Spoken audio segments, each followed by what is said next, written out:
nothing. Now some printers actually start with a block of material and carve away, and they call those subtractive printers. Both of these types are additives, so they start with nothing and they build whatever it is that we're building. This one, obviously, and I'll just pass these things around. You guys may have seen this already, but these are all products that this printer has created. Okay? And what it is it's basically, it's not an inkjet, but it functions similar to a really small hot glue gun. Okay?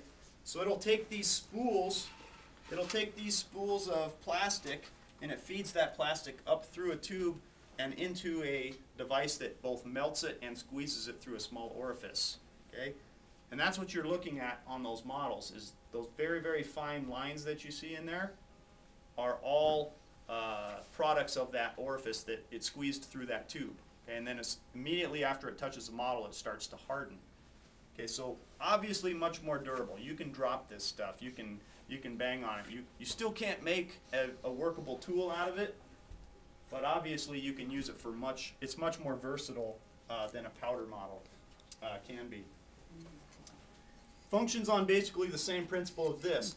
This tray, this platform here, starts at the top and it slowly lowers as this little device back up in here, which is actually the print head, goes around and builds the model, one little thin line at a time. So it's obviously very time consuming to build something, but you end up with something that's far more usable as a prototype than the other type.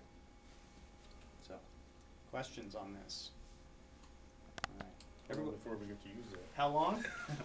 If you had something in 3D that you wanted to print this year, you could use it anytime. There's no limit on it. However, we don't really get to the 3D printing until the third semester.